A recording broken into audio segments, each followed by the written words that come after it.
Okay, good evening, good afternoon, and good morning in Indonesia, right? I'm very happy tonight to host this discussion for all of us to meet and possibly to work together in the next few weeks in regard to filing the paperwork for humanitarian parole. I don't know anything about this, but I'm glad we have a lot of lawyers tonight, and they are going to be in charge with the discussion. But let me introduce the host of the organizational host for tonight's event. First of all, this is the event with one-on-one friendship in AWS and with Nahdlatul Ulama America and Canada. This event is also in collaboration with, I need to get it right because all the members from Indonesian American Lawyers Association, some members are here.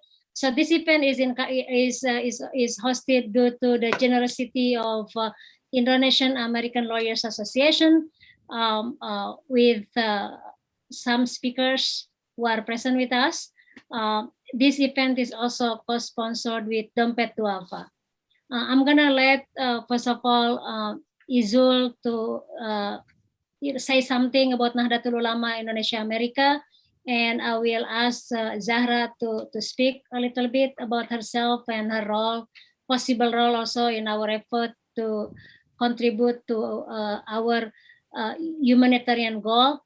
And then I'll ask Balia to lead the whole workshop. Go ahead, Mas Izul. Thank you, Etin. Assalamualaikum warahmatullahi wabarakatuh. Good evening in the US, Canada, and good morning in Pakistan, Afghanistan, Indonesia. Thank you to each and every one of you for being here with us today. We are very pleased to be able to welcome those of you that joined this workshop. I'm very happy to see we are in the same page to humanitarian action for Afghani refugees. I would like to use this opportunity to express my sincere appreciation to all of you. Special thanks to Ms. Etin Anwar, founder of Educates, who is also Vice Chairperson of Supreme Council of Special Branch Board of Nahdlatul Ulama in the US and Canada, or PCINU ISCA, who initiated this workshop through one-on-one friendship. Special thanks also to Indonesian American Lawyer Association, who willingly provides pro bono services in humanitarian actions such as this. We welcome your generosity that helped us make this event come together to become a success. Sincere thanks to Ms. Lia Sundah Suntoso, Mr. Jason Yau Lie, Mikhail Indrajana, and Ms. Ida Ayu Sabrina Putri. Thanks to Ms. Zahra Maryam as an HS alumni and an activist from Afghanistan, who will underline the importance of this workshop and will provide clear expectation to the outcome of this event. Also, thanks to Dompet Dhuafa USA for their support and sponsorship. I remember Nahdlatul Ulama USA and Canada held an event together with Dompet Dhuafa USA to celebrate the Maulid, or the birth of Prophet Muhammad last month. Again, thank you everyone. We couldn't have done this workshop without you. Before the workshop starts, please allow me to briefly introduce about the Special Branch Board of Nahdlatul Ulama in the US and Canada. Firstly, established as a community group in 2008 and inaugurated as Special Branch Board in 2011. Now PCINU ISCA, or Special Branch Board of Nahdlatul Ulama in the US and Canada, is still growing and developing across the continent in US and Canada. Currently, our members are distributed in the 17 states in the US, from Hawaii to Massachusetts, from Wisconsin to Florida, and also 6 provinces across Canada, from British Columbia to Prince Edward Island. Besides monthly halakha, we also run regular webinars and talk show to discuss current issues pertaining to any current issues here. The latest talk show was held in September when we discussed the strengthening role. Again, very warm welcome to each and every one of you. Thank you very much. Assalamualaikum warahmatullahi wabarakatuh. Thank you very much, Mas Izul, for explaining to us what PCINU Nahdlatul Ulama branch in America and Canada, and I would like also thank you for explaining our connection to Afghanistan. Next in our schedule is Zahra. Zahra, go ahead, please. Hi, everyone. Can you guys hear me? Hi, everyone. Thank you so much for making time on this Sunday evening and joining us.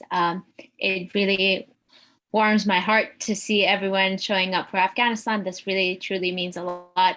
I'm Zahra Rabzada. I was born in a refugee camp as an Afghan, and I spent my youth year in Afghanistan, and then I had the opportunity to come and study in the West. And during my college year is where I met Professor Anwar, and we had great conversations, also great Indonesian food all the time.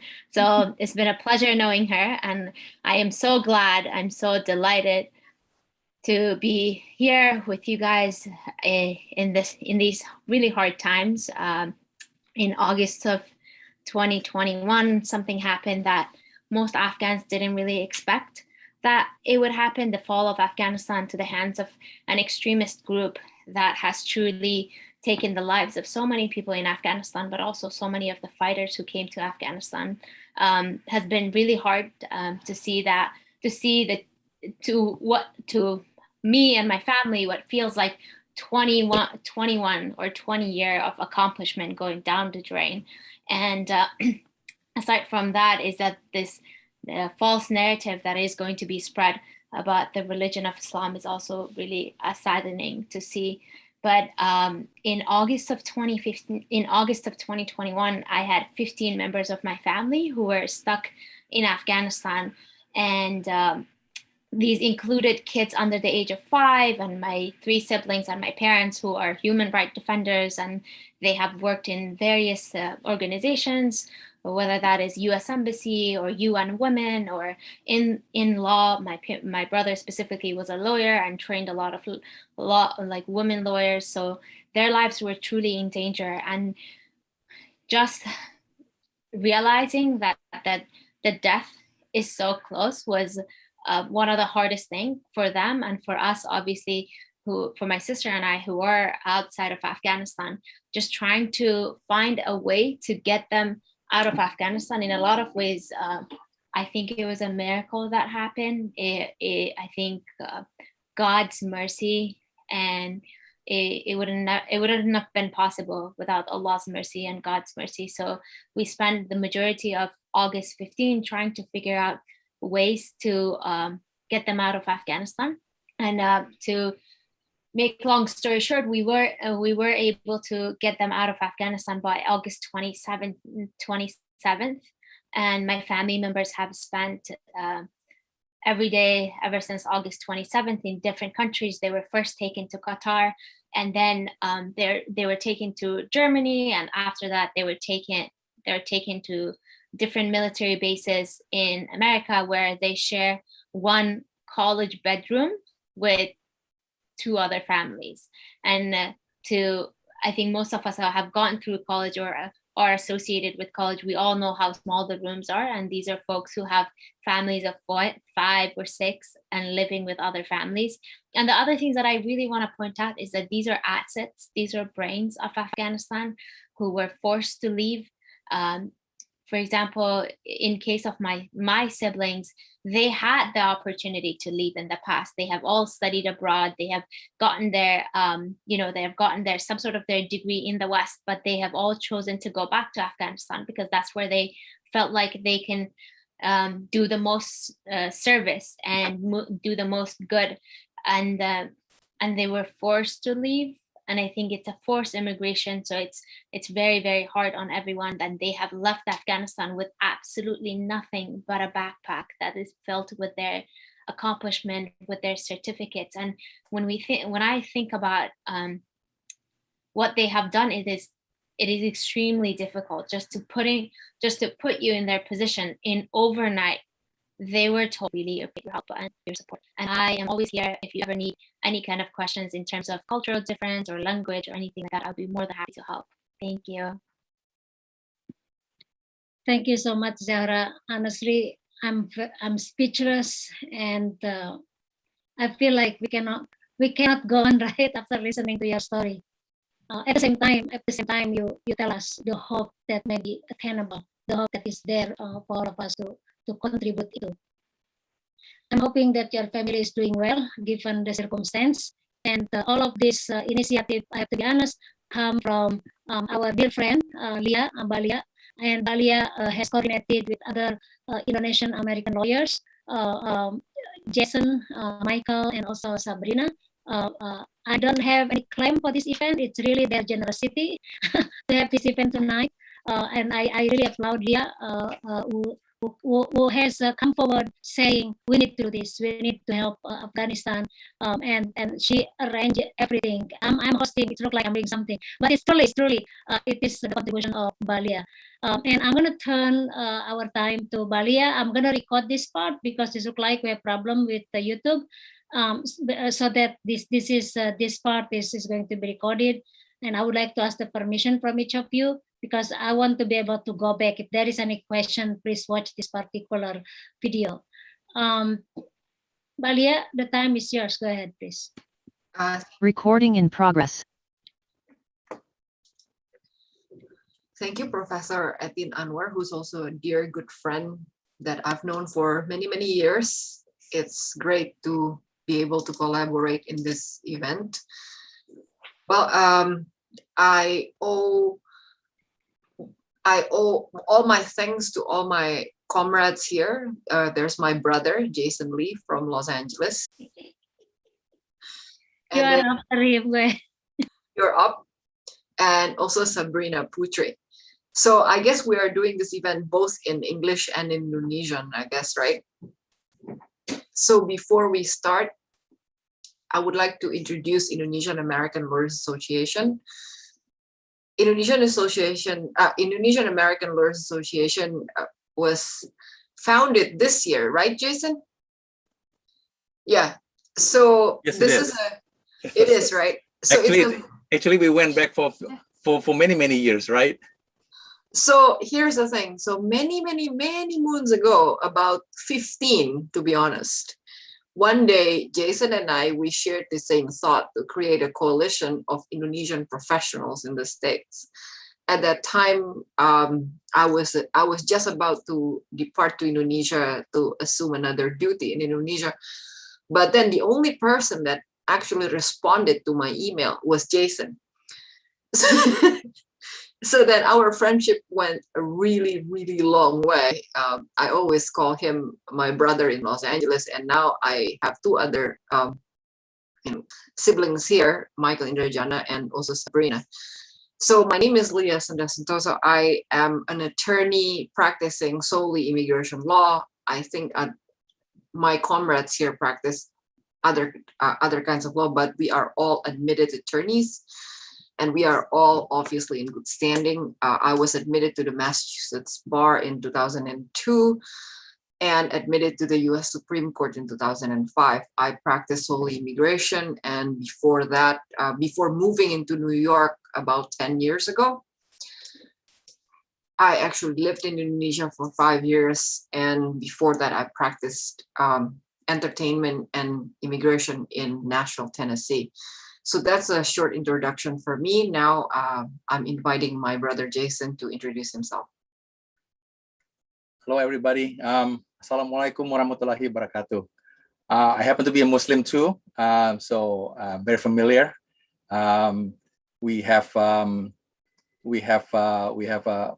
brand new masjid in LA over here. It's Masjid At-Tahir.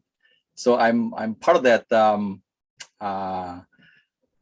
group of Indonesian Muslim Foundation that helps with that with Pak Boy Thohir. So we're here. Previously it was in the Indonesian consulate, but now we have our own mosque in Los Angeles over here. And I think, if I'm not mistaken, it's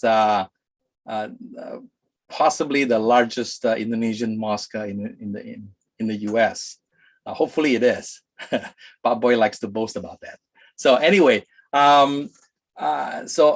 Yes, whatever Lia said earlier, it's true. We've gone back many years. We've communicated, talked, whatever, visited. We do all kinds of stuff. So I'm happy that she's my sister, so to speak. I'm happy with that. So anyway, I graduated with a business degree. Actually with concentration in accounting. So my thing was to be a CPA. But having done accounting for about a year, I find that truly boring. It's like a dead-end job. So I worked at a law firm as a paralegal for many years. And I thought, why not get my own degree and get my license and become my own attorney. So anyway, so I got that. I became an attorney in 2004. And so there you go. So I have a business background. So I love business transactions. But majority of my cases are in personal injury and immigration. So I do immigration. But unlike Lia, I think Lia does a lot of defense in terms of litigation, immigration litigation. So she goes to court a lot. I don't like that. So I think it's very time consuming, So I do a lot of affirmative applications, and so that's my background. That's it. That's about me. So I'm in LA. I'm on firm. So anyway, on to the next one. Lia, go ahead. Introduce your next one. So okay, Michael, you're next. Michael is the guy in the only person in the suit in the screen again. Thank you. I said that 3 times already. Sorry. This is an informal event, so it's like everybody is like family here. So okay, no problem. Good afternoon, good evening, everybody. Thank you again, Lia. My name is Michael Indrajana. I was born in San Francisco, Indonesian American, but when I was very young, I moved back to Indonesia, to Jakarta. I lived in Jakarta for 50 years. I went to school in Jakarta. I went to SD Ursula, dekat Pasar Baru in Jakarta for my elementary school. And then I went to Canisius until 9th grade. And then I moved to the United States. I moved to Davis, California, went to Davis High. And then I went to UC Davis for applied computational physics before deciding that physics is too much of like a Big Bang Theory. If you guys watch a sitcom, and decided to become a lawyer instead. So went to law school with the concentration in intellectual property. But then I decided to start my own practice and found out that I was pretty decent at litigation. So recently, one of my cases a case where I work very closely with my mentor and colleague. His name is Sanjay Singh. I represented the victims of the Lion Air Boeing 737 MAX crash in Jakarta in 2018. So around November 2018, I went back to Indonesia and I actually moved my family back to Jakarta for 7 continuous months, litigating both the United States and Indonesia. And then for the most part, most of the cases are settled today. And as a result of that experience, I've actually now, and this is the explanation of the suit, I'm so used to litigating at night in the United States time, but in Jakarta time, when I meet with clients, I actually go to testify before the Pengadilan Agama religious court in Indonesia. So, and in fact, what's really remarkable about the Lion Air crash case, it's very humbling experience, in the sense that you're dealing with the tragedy of every single family, and you have to fight tooth and nail to make sure that they get what's just for them, the compensation. And then during that time, I actually had the opportunity to learn about the facets of Indonesian Islamic law, which is very unique compared to other Muslim countries. For example, we have the KHI, Kompilasi Hukum Islam in Indonesia, where it is actually a very different implementation. In some ways, there's a variation compared to the traditional Islamic law. I actually had to present the results of the differences and the nuances of Indonesian Islamic law before the United States District Court of Illinois to explain the rights of the families, because American courts are not familiar with Islamic law, where parents do get shares from the estate, And what about guardianships and so forth? So unintentionally, I've become kind of like the unofficial Indonesian Islamic expert in the Boeing case. So that's kind of a bit of my background. And then part of, I'll be completely candid that I don't have much experience in immigration law. I have like significant experience in cross-border litigation. I have to handle lots of documentations from Indonesia, which includes like birth certificate, the family registration card, kartu keluarga, wills, surat ahli waris, etc., where we have to translate all those documents, prepare them for litigation in the United States. So I have to engage with translators. I have to actually, in some cases, I have to in time translate documents in Indonesian to English for the court. So hopefully those technical experience and just cross-border litigation will be helpful for the team here. And then I pass the microphone to the next person in line. Thank you. Go ahead, Sabrina. Thank you. Thank you so much, Lia and Etin, for inviting me to join this event. So I think that from all the attorneys, I actually the newest one because I just got admitted this year. But before I came to US, I came to the US in 2016. So before that, I was an attorney in Indonesia. So I was doing banking and finance. I worked in the DBS bank for like almost 4 years. And afterwards, I came to here in the United States for doing my Master of Law. And then afterwards, doing my JD program. So I just got admitted this year. So currently, I'm doing family law in the Los Angeles area. And I do have some backgrounds of immigration because during my law school, I actually active as a student attorney in the USC Immigration Clinic. So USC Immigration Clinic also actually helped me and myself to get the green card. So I just got my green card as well this year. So I would be happy to join and help everybody in here to do like this work because I know that like I used to have like some clients that actually from Ecuador or from Mexico, and then it wasn't easy to do like the removal defense cases. And then I was also before active in International Refugee Assistance Project, which is I helped a family of Afghan to get a special visa because at the time he was an interpreter from the US government. And then, there's always like, I think a threat from the government. So I helped the attorney to actually bring them here, and they just came here actually this year. So I'm happy to join this group, and then with guidance, of course, from Bali and Pak Jason. Thank you.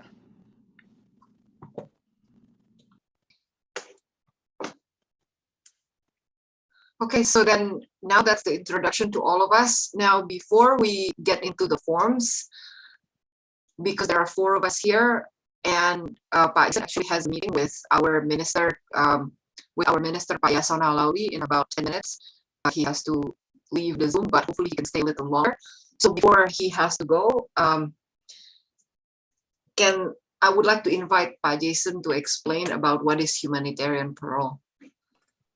So okay. First, before I start, just a comment. It was actually sobering. It was actually sobering to hear Zahra explain or at least tell a story about her and about herself and the family. I don't.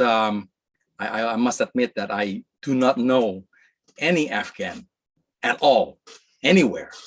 And I think you're the first person that I've heard who give a personal testimony about what you went through, what your family went through, and I can only imagine if Indonesia is like that, meaning that even though I'm a naturalized citizen here, I mean, if I were to lose Indonesia, so very sorry. I have to say that. So that's it. So anyway, humanitarian parole, HP. Parole is a process. It's a process which allow an individual who is not normally allowed to get a visa or to come in, right away because, perhaps, for example, if you were to apply for a visa, a tourist visa to come into the US, I mean, you have to go through that process of having to fill out form, going through the interview, and then having them to screen you for security reasons, things like that. They will check for your assets in your country, make sure that you have a reason for you to go back to your country. So things like you have sufficient income, sufficient ties to your country, those kind of things. So parole is a process, it bypasses that. Okay, bypasses that. And so, there are a couple of paroles, but this is the humanitarian parole that we're talking about. And it's for urgent humanitarian reasons. And for example, the typical examples would be, if you want to come into the country, to the United States for medical reason, because the type of treatment is not available in your country, and only the US is available, and you want to come in and be treated for that. So that's one reason.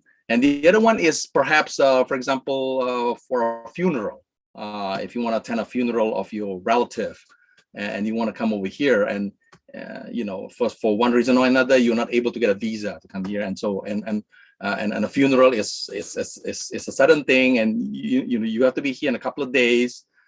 So those are the typical reasons. But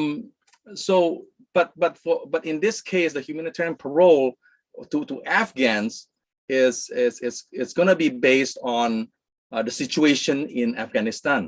It's a dire situation. So it's a very compelling emergency reasons that you are asking the U.S. government to allow you to come into the United States on a temporary basis. So that is the whole humanitarian parole. So there are a few things that you need to be aware of. Some applications to fill out. You can either apply, the Afghan himself or herself can apply self-petition, apply themselves, or you can have someone from the US apply on behalf of this person in Afghanistan. So you have those two different scenarios that is possible.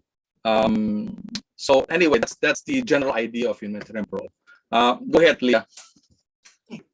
Thank you, Jason, for the comprehensive introduction just now. Now let's go to Sabrina, who will start showing examples of cover letters. Sure. Let me try to share my screen first. So I think this is one. So that from Jason explanation that you can actually self petitions. We can actually ask your family here to help you, like a family petitions that the Afghanistan people can come here. So I will explain about the cover letter, which is this cover letter. If you can see that, I make it bigger. Can you see that, the cover letter? Just making sure. You see all the cover letter? Yes, you need to scroll down a little bit too. Let me make it bigger then. Yes. Is it better? So here, the cover letter, you can see that we refer this cover letter to USCIS, and then you can send it by USPS or by FedEx, and then you can actually ask also like a receipt as well. Some receipt, just making sure that sometimes because mail would be lost, so you want to make sure that they actually the SCIS receive your cover letter and request for. So in here you have to put the name of the beneficiary, which is the name of the people that you want to be requested to come to the US from Afghanistan. And here the SCIS officers, and I'm writing to request humanitarian parole for my relationship to the family member. So you have to explain your relationship. Let's say that it's your mother or your father or your cousin. You have to explain that, and afterwards you have to put the name of that family member. So let's say that my father named Ida Bagus Brahma Putra, so that I put it like the full name of my father. And then continue with, in light of the events unfolding in Afghanistan, name, again you mention your father's names, and now is grave risk of danger and retaliation by the Taliban and in desperate need to flee Afghanistan. And you have to explain as well, like describe the reason for their fears, condition where they live, the work they do, connection to the US. It's because to be able to bring them here, you have to prove that they actually have a reasonable fear that they can be threatened in their home country. So you have to really explain that, like why actually the Afghan will try to find them. Let's say that because they were working with the government before, or they were working against the Taliban before. So you have to mention that in here. So USCIS like take notes as well as like the reasonable fear actually what was happening there. And I urgently seek to bring, and again, you mentioned the name as well of your family members to the United States. And we are deeply concerned about the escalating humanitarian crisis in Afghanistan and the risk to, again, mention the name, the same, And we urge to the USCIS to take immediate action to ensure that this case for an Afghan national who is in grave or imminent risk to violence, prosecution, and death is processed expeditiously. Upon parole into the United States, and you mentioned again, plan to file for asylum. So this is the cover letter, and then there are few forms that you have to fill out and together to file it with the cover letter, which is the first form is Form G1145, a notification of application or petition acceptance. I think it will be explained with Lia, I think later, the G1145.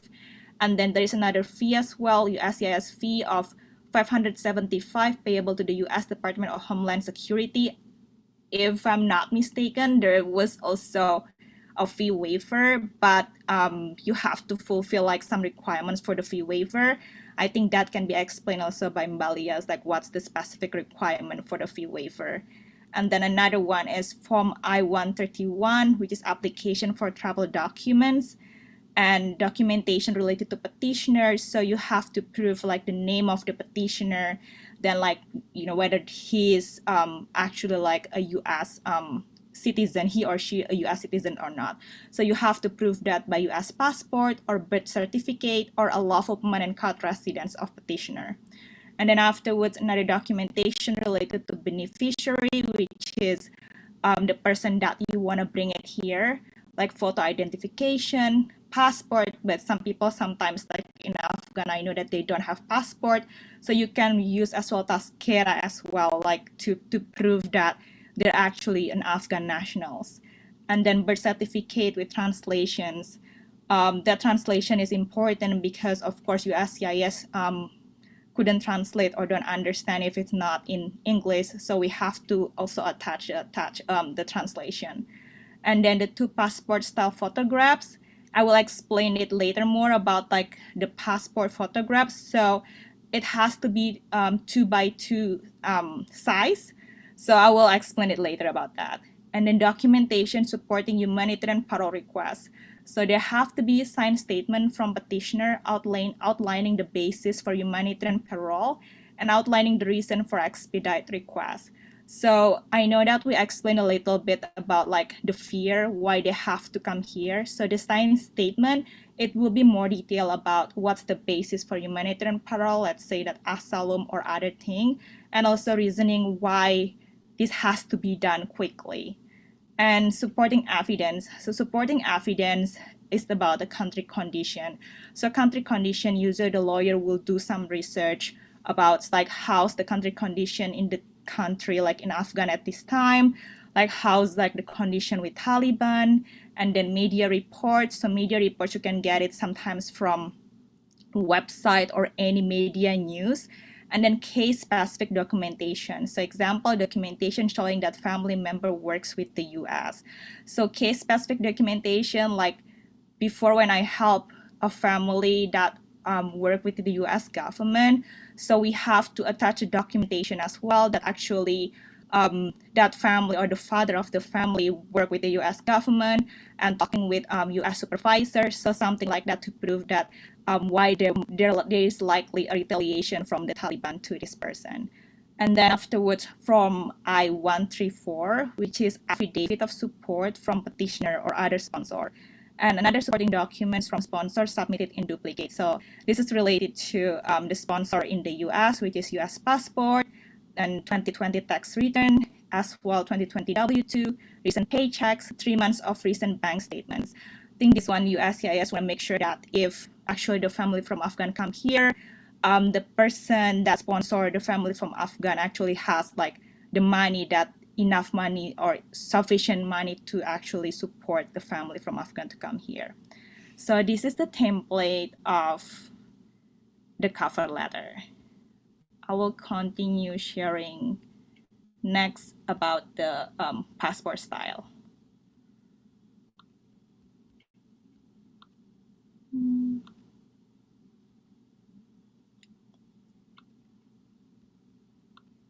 So here, the passport style. So if it is easy in the US to do the passport style because just going to CVS, they will know about like what's the passport style. But in some countries, I think they're not that easy. So make sure that when you take the photo, then you have to make sure it's plain and white background. And then make sure there are no shadows, like make sure your hair doesn't cover your face or you don't use any hat or like they can see your face easily. And make sure that the person is not wearing glasses and your eyes is like are visible. And also you have to have neutral expression, not like smiling widely, just a neutral expressions. And then that finished photo should be 2 by 2, 2 inches by 2 inches with the head center and size between 1 and 1.4. So this is the template.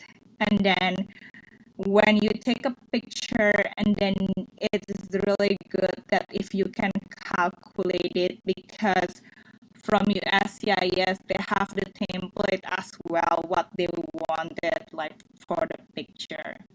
So you have to save the photo in JPEG, and then afterwards make sure that the correct dimension. So for the correct dimension, there's some website that you can actually see whether actually you take a good picture like required by USCIS. This is one of the website that you can actually try to see that. And then passport, good photo application as well, the same as the website. And then afterwards you can print the photos and then make sure that the final pictures is 2 by 2 with your hat on the center. I think that's it from me. And if you have any question, feel free to ask me, Lia, Jason, that will help to answer. Thank you.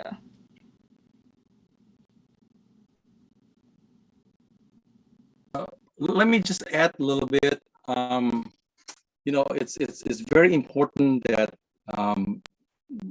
whoever is applying for this show how vulnerable you are if you don't get this humanitarian parole.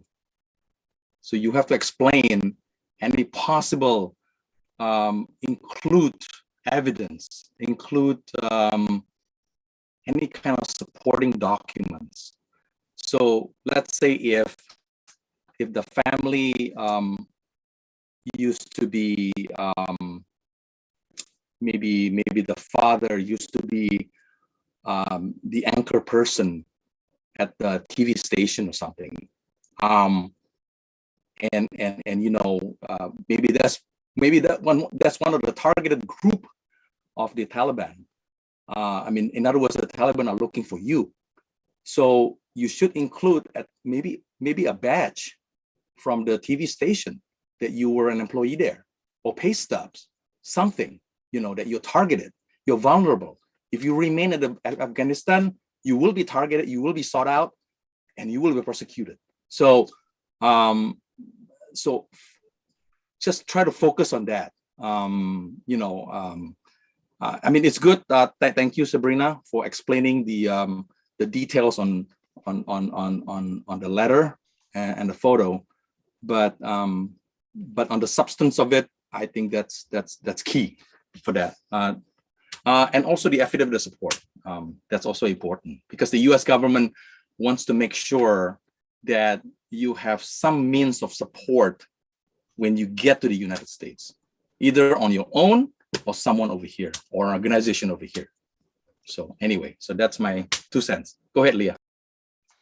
Okay, so thank you again for everybody's time. Michael, do you want to add anything before I start on the forms and on the other things, on the details now?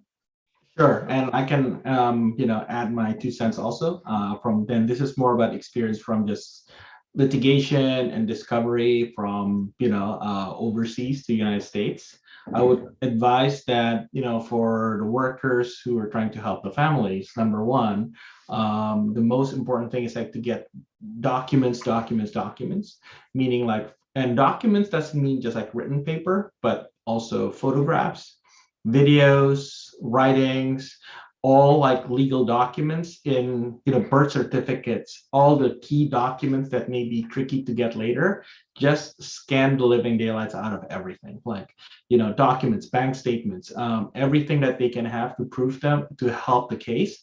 This is like one of the things that actually, as part of like, as I mentioned before, the Lion Air case with the Boeing, some of the Indonesian families, we have a, the challenges of like, obtaining all the documents. So giving the opportunity to obtain all the documents at the beginning when you still have, access to the applicant or the family, that's a very, very key timing for the workers to get all the evidence necessary. That's number one. And number two, a lot of times the photographs, the pictures and everything, that actually helps also to establish like what Jason was saying, the evidence of the danger and the threat. Like one of the things that we used also during discovery in litigation would be Google Maps. So for example, like the geographic location, like for example, if you kind of line up the geographical location of where the family was staying or living in particular region of Afghanistan, and you line them up with like news reports, kind of like daily military threat intelligence news and so forth, you can see almost like very, very quickly like the threat level in that for that family in that particular region. Again, this is not something from immigration, but this is more like litigation when we have to show, for example, like cases involving domestic violence where, photos, the photos of the houses, photos of the car, photos of the injury, or for example, news articles about relatives or neighbors who are being threatened or injured or worse, killed. Those are the things that are highly, highly relevant, and getting it the sooner the better. Right. And also in terms of photographs, in my experience, sometimes like if you have like a reasonably sharp smartphone, you can always get like kind of like an LED, like a neon light, stand behind a white wall and have the family take the photo, and then try to kind of like upload the photos, the sooner the better. Because sometimes I understand, like my experience, I had to take a photo from a remote village of like a beneficiary who obviously did not have a Walgreens nearby. So we kind of have to improvise on the ground on how to take those photos. But getting all the documents while they're available, while they're around, while they're healthy, it's very imperative for a project like this. And that's kind of my quick comments on from what I observed. Thank you. Okay, thank you, my brother Michael. And thank you again, everyone, for staying here to listen to this. So first of all, I just would like to explain that actually Google, responding to what Michael, Jason, and Sabrina had said, Google is actually a really, really useful tool when you know what you're looking for. So in the chat column, I have added quite a few links there. The first thing is that all the forms are always free. Okay, so if there are websites that offer you to download forms for a fee, then you are on the wrong website. So the actual real website is uscis.gov. Now, if you had accidentally already paid a website to download the form, then discard that and start fresh. Because a lot of times, in my experience, especially having gone through the last administration, sometimes there are patches that you just don't accept. You set it out, then it gets rejected. Now that's the first thing. Now the second thing is I am going to start sharing screen. So I have a few open tabs here. First resource that is useful, very, very useful, is the USCIS website, uscis.gov right here. And then you can see information for Afghan nationals on request to USCIS for humanitarian parole. This has all the information that you need that I'm about to explain to you now. Now, there's also this. USCIS announces fee exemption, streamlined processing for Afghan nationals as they resettle in the US. Now, this is very important because they would exempt the fees only for people that already arrive here. So does the form now require a fee? Yes, it does, and it is $575. Now, I will go through the part where you could actually work to get that waived, but before we even get there, then let's do this first, because we have one, two, we have 3 forms to go through, okay? So this is form I-131, which is application for travel document, okay? This application for travel document would allow you to sponsor somebody, or if you are the person, to apply for humanitarian parole. So then, for example, if they ask, you know, information about you, then it would be your information up here. So then, for example, I would say Suntoso, Lia, right? And then I could put my physical address,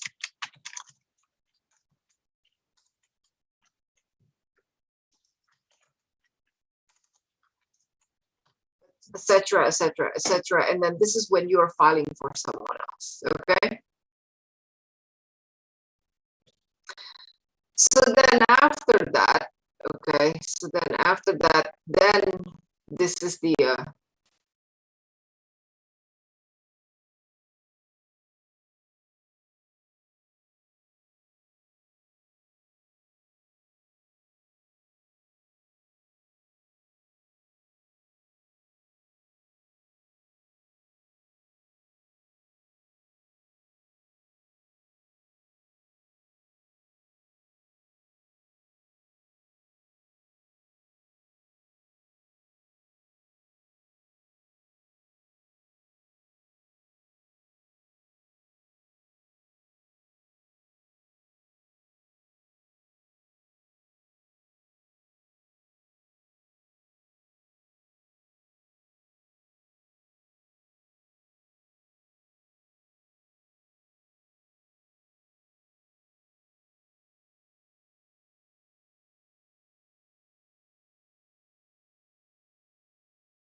this is the tricky part. Okay, if the person is applying on their own behalf, then you would click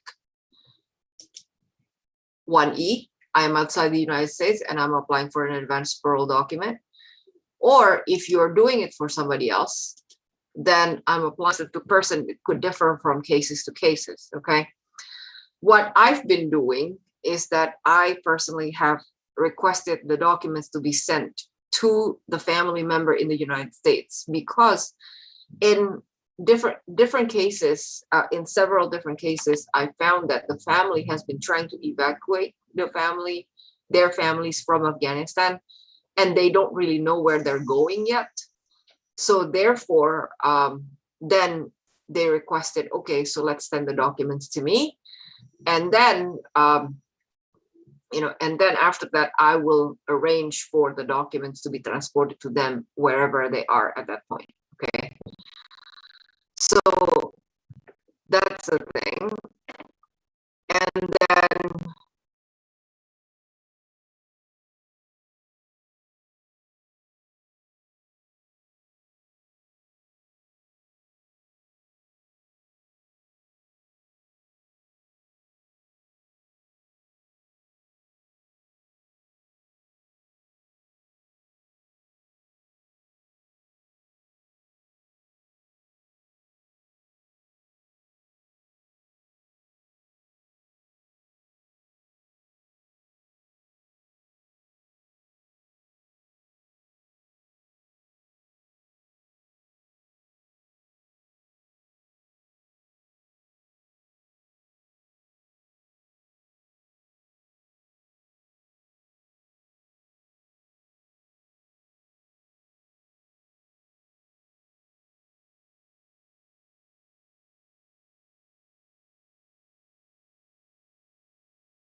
you can write here humanitarian reasons. And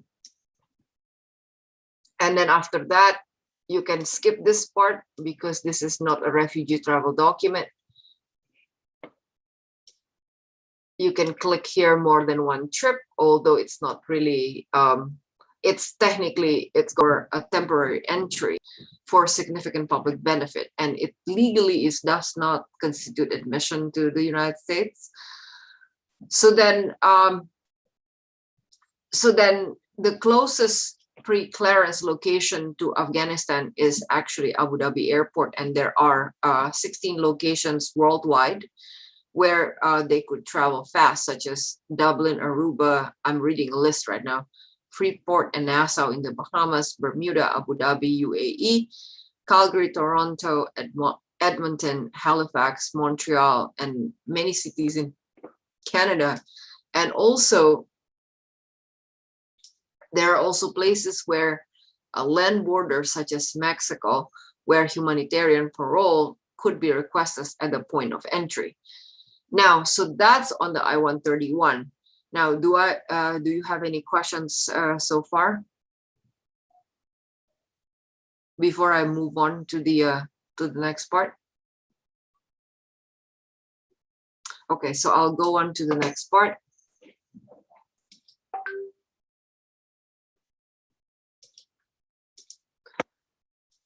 This is a G1145 e-notifications for the petition or application file. This is very simple. You just put the last name, first name, and then email address. And then every time the file moves, then you will get a text message, okay? Now, this is a request for fee waiver. I have filed probably close to 100 of these cases. And then if let's say you have 10 family members, I mean, that's close to $6,000, okay? So plus the mailing fee and everything like that, I mean, the fees, the costs do add up, okay? So then if you want to file, if you want to help the person to get a fee waiver, then that would be a good thing, but it is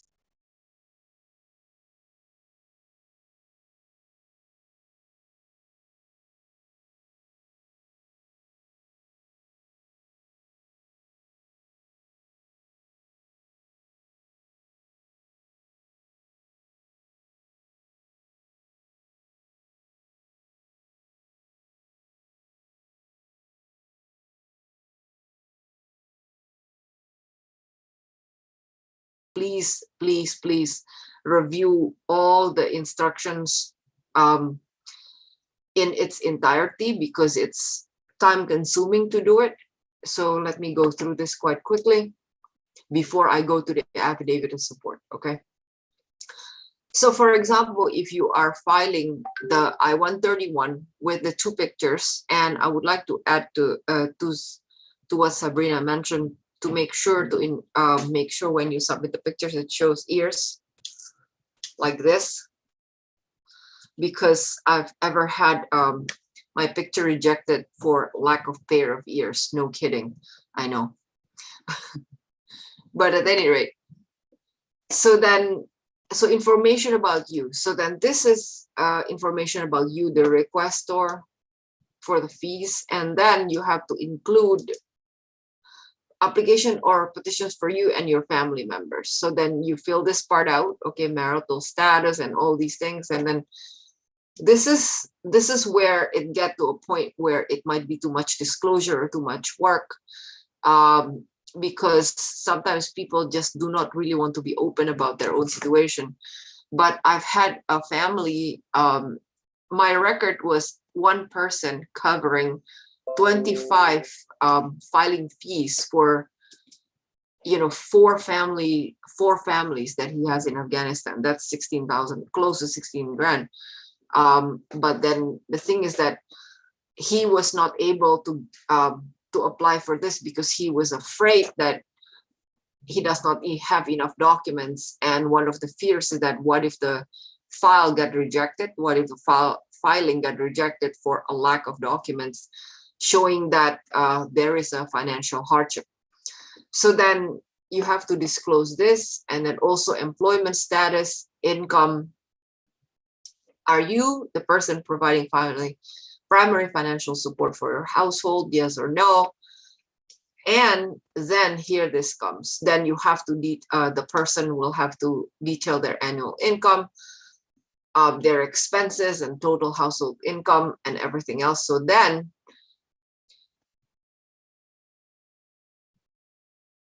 before that, then you basically include this, and then don't forget to sign it, and don't forget to attach your tax return, because it is very useful to attach a tax return. If possible, just download your tax transcript from the IRS website.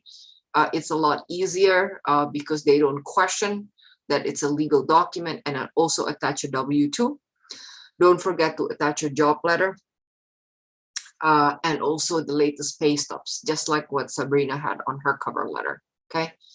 So now on to the next form is the affidavit of support. Now, if you decide to file with the filing fees and then avoid all these fee waiver, then you fill out the affidavit of support. The affidavit of support, this is quite standard. Then you put name, address, and identification information and things like that. Then information about the beneficiary. So then one affidavit of support is useful for the whole family, okay? So then one, and then the spouse, and then the children, okay? But then what I usually do is that because it's easier to flip just to cover myself, I would file one and then also flip it and also file for the other one, okay? Because once you fill out one form, you can just copy it.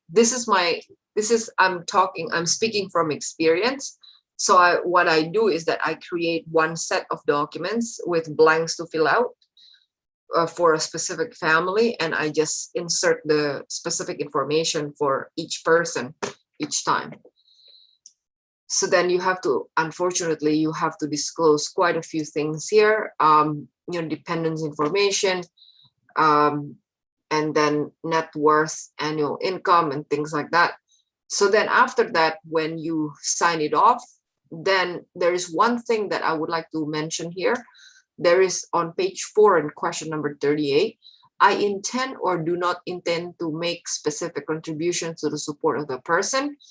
I would click no, I do not intend, because then it is assumed that you are just going to support the person like right off. Whereas if you do intend, if you write intend, then you'll have to specify whether you're going to contribute $500, $200 or whatever it is. And you don't want to really get into a situation where they kind of like, okay, what are we doing here? So that's that. And then with the so far, do you have any questions for any of us? Is Pak Jason still here? Oh no, he left already. Okay. So any questions for me or for Michael or to Sabrina?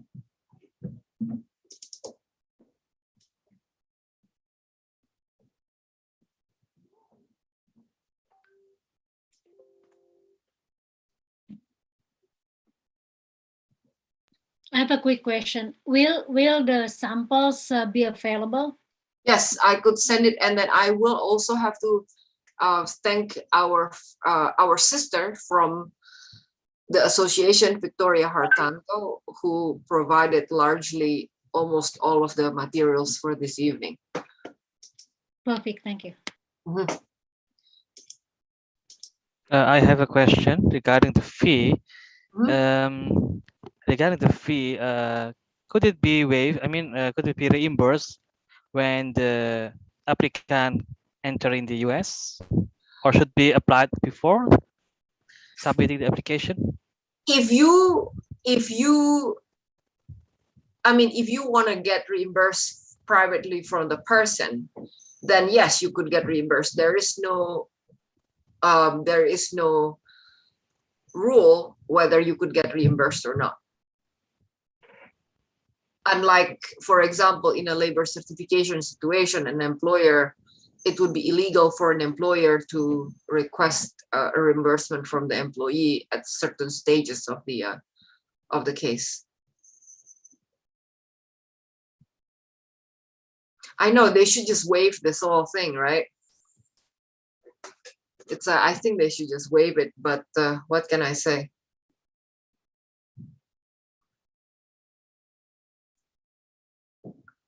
Any other question?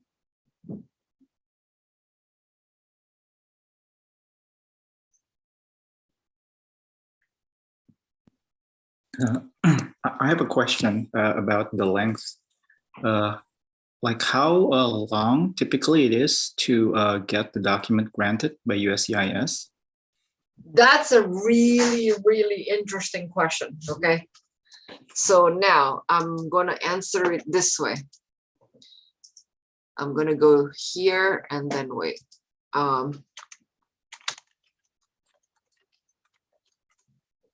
So then there is a website. Okay. Wait, hang on.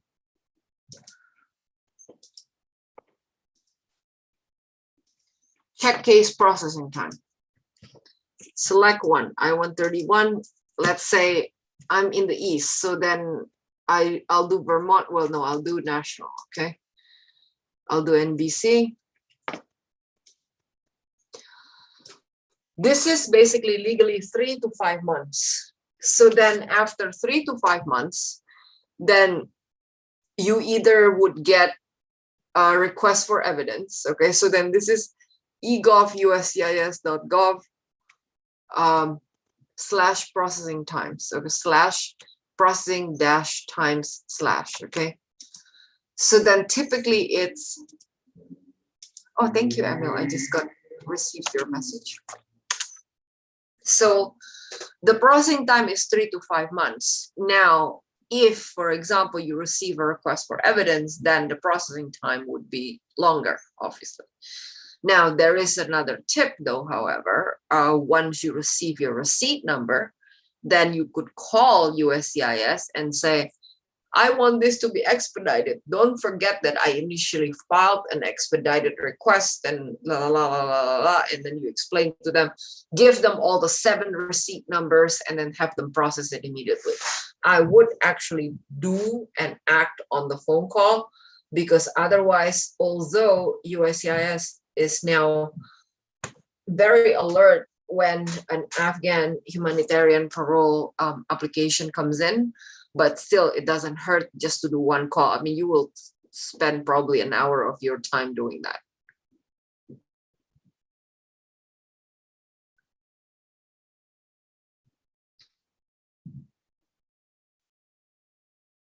I think we're good. Everybody's clear, so I'm impressed. Anything, would you like to add something, Sabrina? Wait a minute.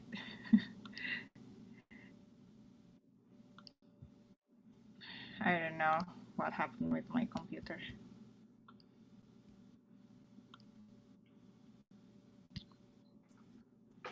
So yes, I actually have a question when I scrolled on my form. So like the cover letter, if you sponsor more than one family, so should you like only attach one cover letter and then mention all the families, or should you attach like more than one cover letter and each cover letter mention only one family?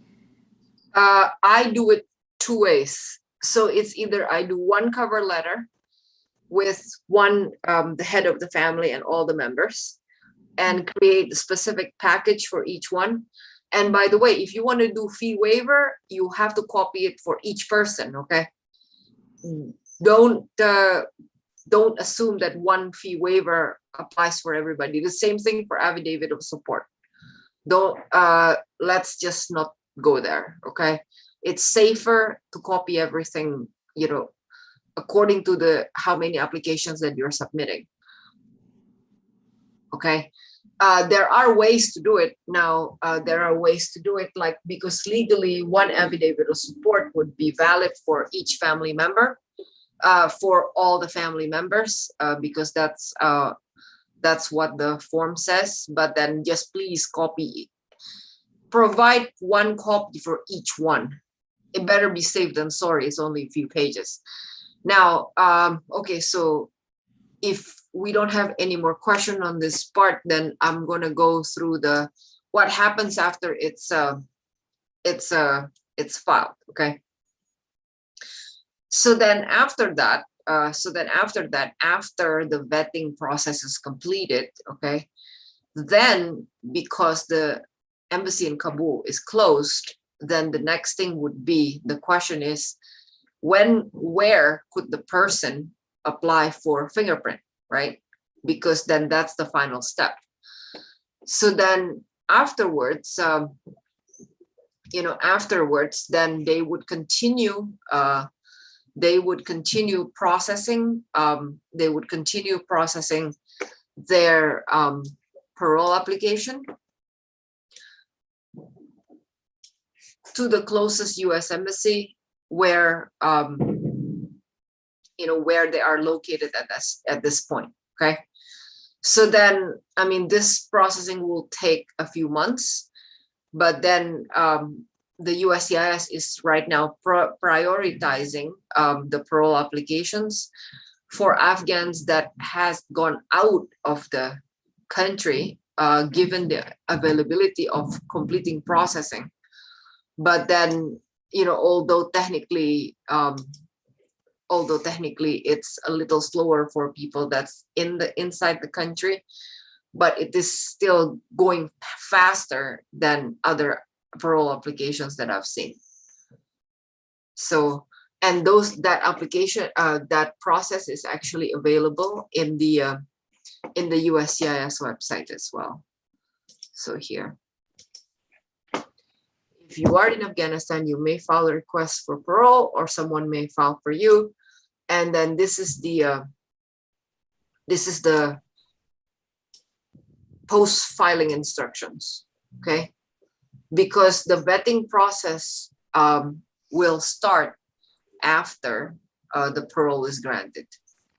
So then.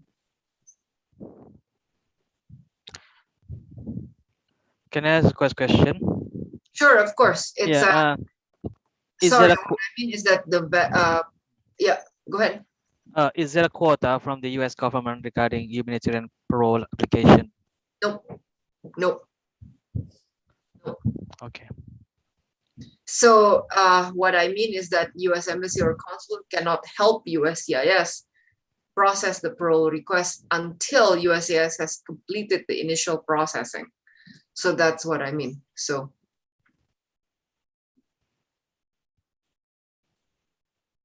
I have a quick question, Balia. Mm-hmm.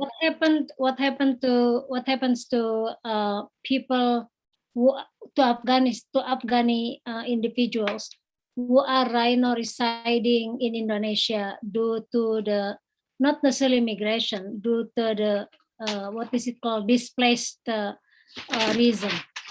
They could apply for this as well. Okay. As long as there is somebody who would want to file for them, that would be good. Okay. Yeah, we have some participants who are from Indonesia, so probably and I think Mas Izul, Mas Dimas knows you or Mas Dimas who are in touch with the refugees in Indonesia. Afghani refugees. He's Mas Dimas, Etin. Okay. Thank you for the information. That is actually a very good thing, because then at one of the pages here, this is actually very interesting. Hang on, let me find the page. Because you could directly send the travel document to Jakarta. I see. You know, that is actually very helpful. I have filed both for people that's in the country and outside the country. So then, I mean, most of the people actually prefer the travel document to be sent to the United States. But then don't forget, there is an additional vetting process, which is the fingerprinting, taking, and everything else, which will take place at the nearest US embassy.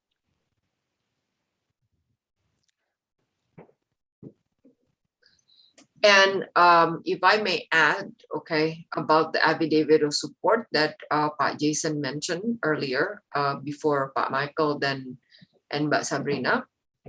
On the last page of the affidavit of support, it basically says, how many people have you filed an affidavit of support for? So then,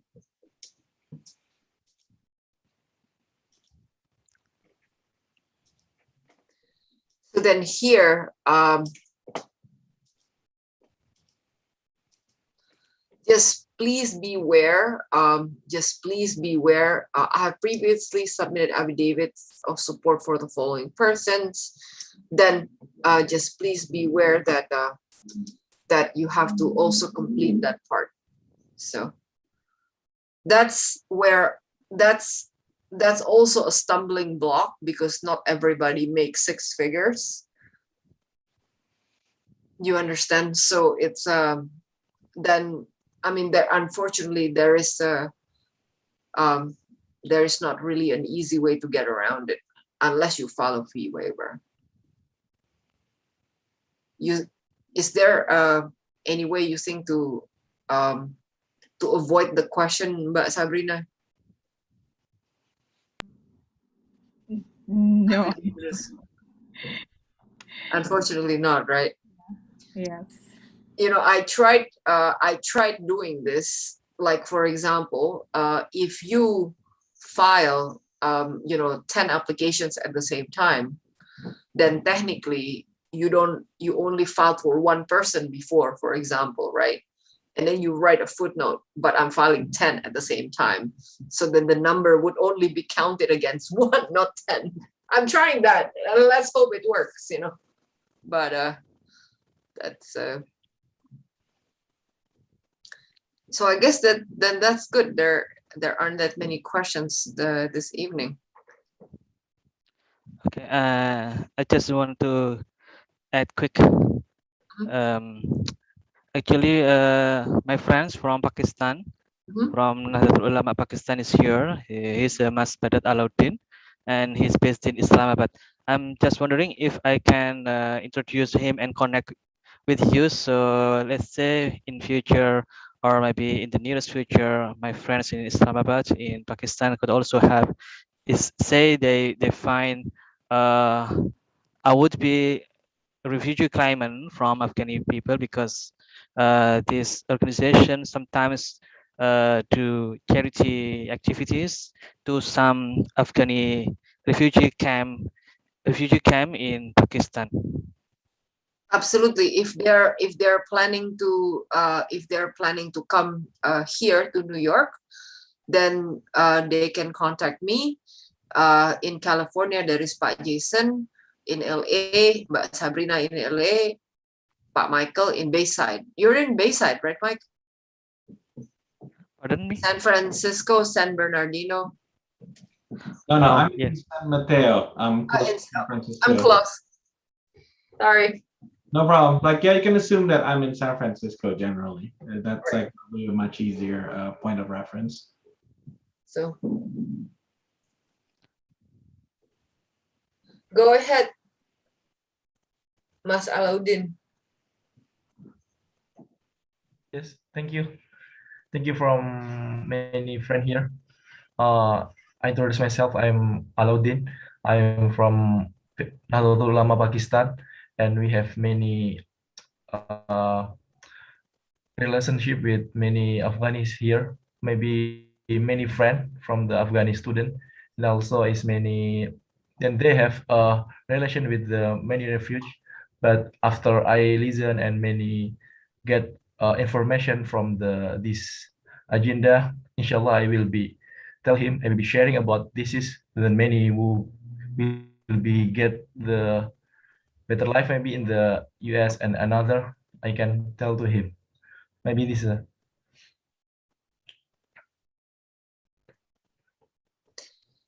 Yes. If you have any further questions, feel free to ask one of us. Dr. Anwar actually has our contacts. Yes, inshallah. Inshallah. Maybe this might be the first time I'm listening about this, and I will be sharing firstly about my friend to my friend and another Afghanis friend also. So after that, I will be follow up this agenda. I will be to the Mr.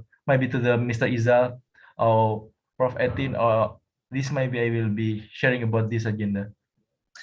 I actually dedicate one of my weekends to process these paperwork, a few hours every weekend.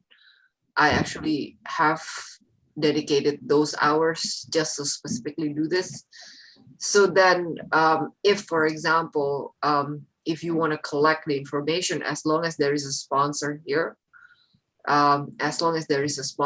who's willing to pay for the fees, otherwise apply for the fee waiver, then we could create a package and for you just to fill out the rest of the paperwork if they're really interested to do this.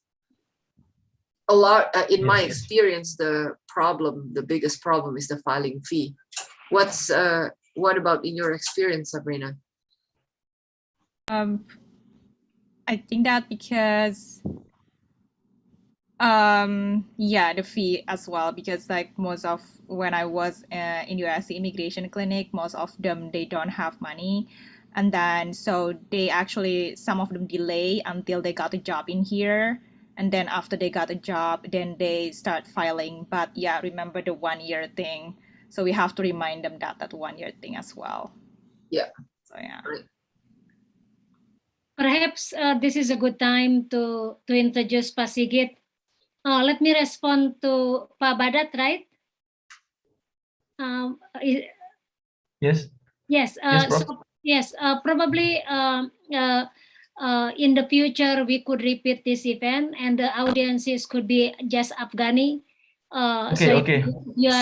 if you are, let's say you have 20 Afghanis who are going to apply, and we could do the paperwork right away at the same time, and we could invite our lawyers to be part of this again. So that's one follow up to your explanation earlier about the relationship with Afghani students and Afghani Yes. refugee communities.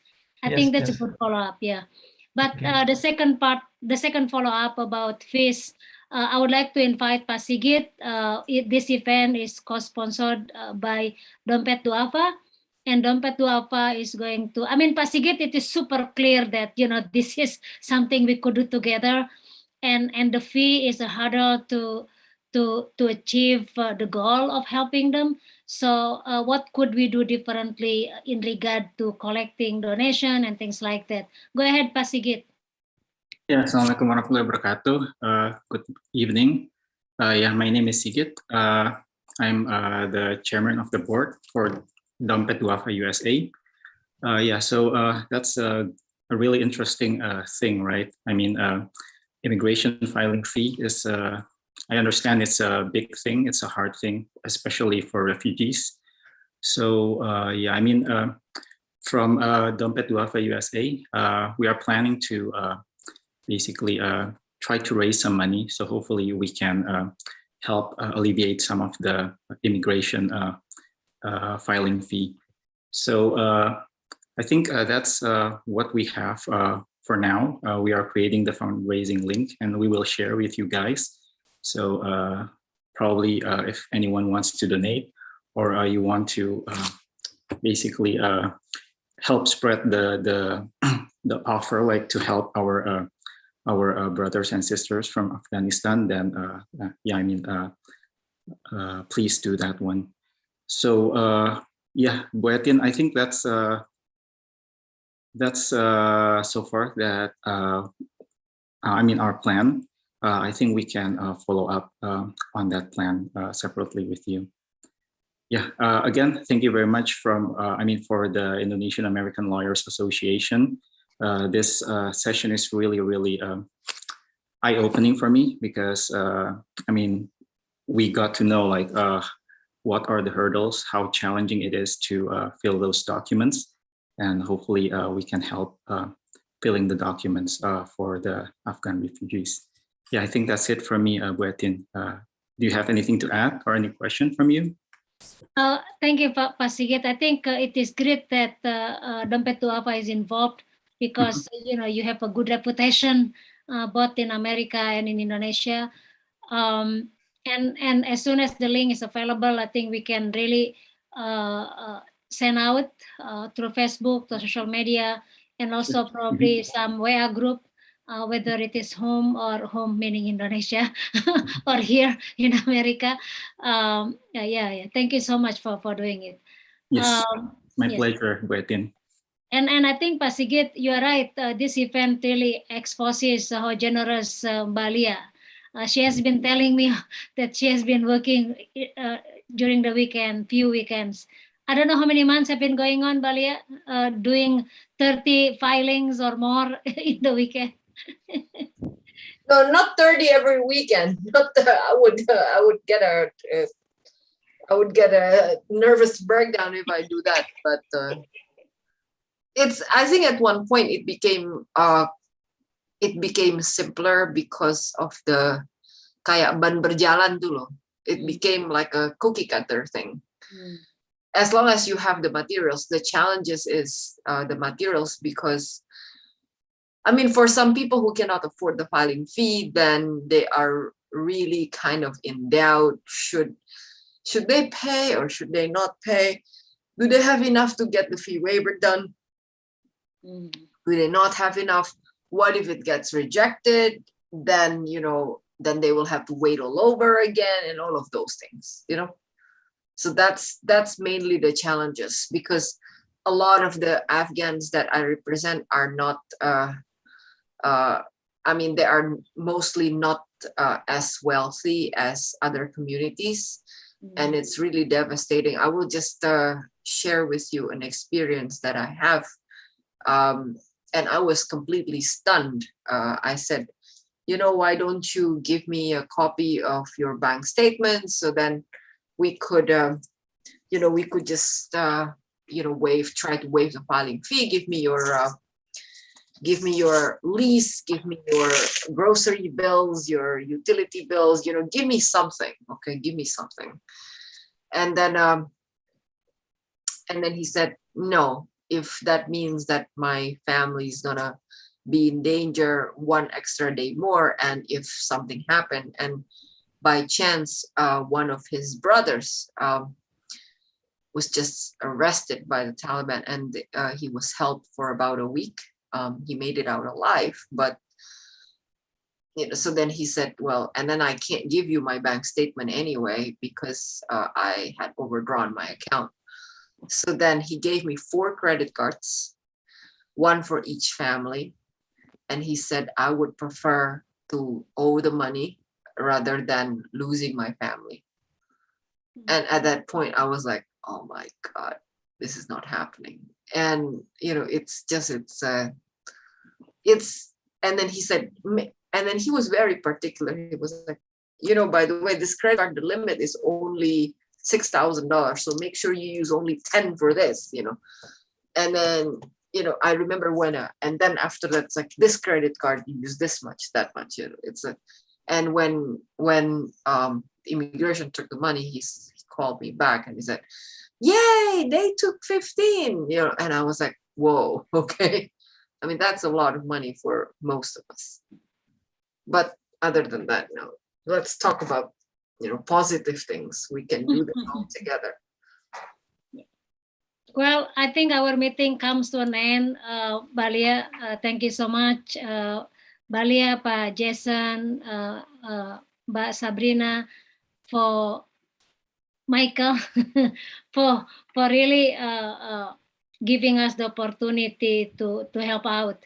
Without your willingness to have this event, we have no idea what's going on. And you really show us that there are ways to help out. Mas Izul, thank you very much. And Mas Badat, we're going to have a follow-up. Mas Sigit, we'll have follow-up too. If there is nothing else going on tonight, we're going to end here. Good night. And good night, good morning. Thank you so much for coming, guys. And we hope to continue. And we will have a WhatsApp group. If you are volunteering, please send your WA number either to Mas Izul or to me or to Lia, to anyone. So thank you so much for joining us, and we hope to see you again in other events. Goodbye. Goodbye. Thank you very much. I'm turning off the recording. Recording stopped.